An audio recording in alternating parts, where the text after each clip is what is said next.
Vinshed, bước đi táo bạo của tỷ phú Phạm Nhật Vượng để làm cao tốc Bắc Nam. Vinshed, công ty mới của tỷ phú Phạm Nhật Vượng cùng hai con trai chính thức ra mắt với mục tiêu đầu tư và phát triển đường sắt cao tốc tại Việt Nam. Liệu đây có phải là bước ngoặt định hình tương lai giao thông Việt? Và Vinshed có mối liên hệ thế nào với hệ sinh thái Vingroup? Tất cả sẽ được phân tích sâu sắc trong video hôm nay.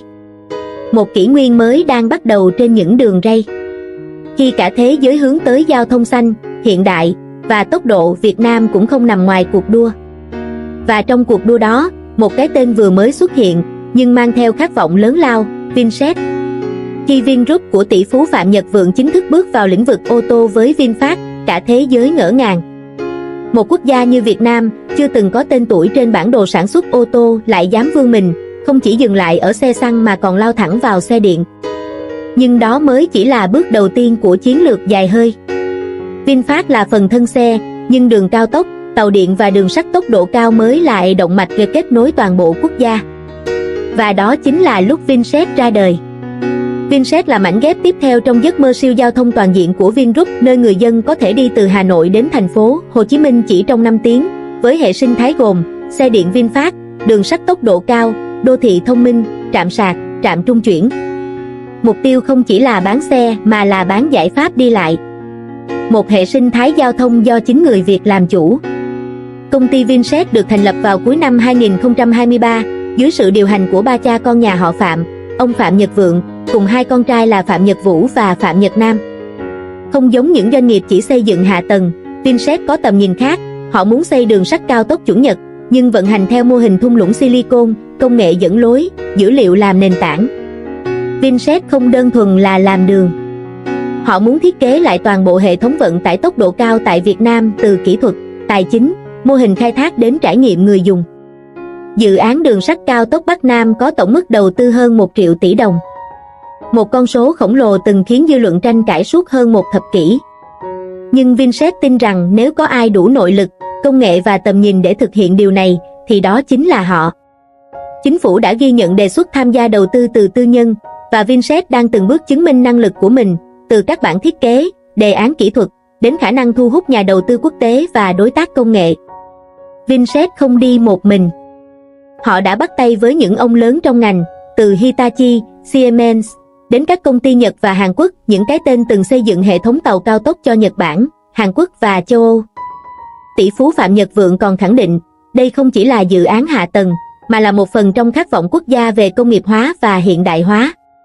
Từ một tập đoàn bất động sản, Vingroup đã bẻ lái ngoạn mục sang công nghệ, công nghiệp và bây giờ là hạ tầng chiến lược. Với VinFast, họ làm chủ phương tiện. Với Vinai, họ nắm công nghệ. Với VinUni và Vinbida, họ đào tạo nhân lực và xử lý dữ liệu. Và với Vinshed, họ mở đường. Mỗi bước đi đều được tính toán để bổ trợ nhau. Đây không phải là những công ty riêng lẻ mà là một tập đoàn tích hợp, có khả năng thay đổi bộ mặt kinh tế, xã hội. Tất nhiên, làm đường sắt cao tốc không phải chuyện dễ. Những bài học đắt giá từ Trung Quốc, Nhật Bản và châu Âu cho thấy, nếu không tính kỹ, các dự án này có thể đội vốn, chậm tiến độ và gây áp lực tài chính khổng lồ. Vinshed phải giải bài toán, làm sao để rẻ hơn, nhanh hơn, bền hơn nhưng vẫn đạt chuẩn quốc tế. Họ nói không với giải pháp nửa vời và chấp nhận đầu tư dài hạn. Nếu thành công, Vinshed sẽ đưa Việt Nam trở thành một trong những quốc gia đầu tiên ở Đông Nam Á có đường sắt tốc độ cao quy mô lớn. Không chỉ phục vụ di chuyển mà còn kết nối kinh tế vùng, đẩy mạnh du lịch, tạo việc làm và giảm tải cho hàng không lẫn đường bộ. Không phải ngẫu nhiên mà Vinshed chọn cái tên có chữ Speed, tốc độ. Bởi đây là lời tuyên bố về tốc độ phát triển, tốc độ hội nhập và tốc độ của khát vọng dân tộc.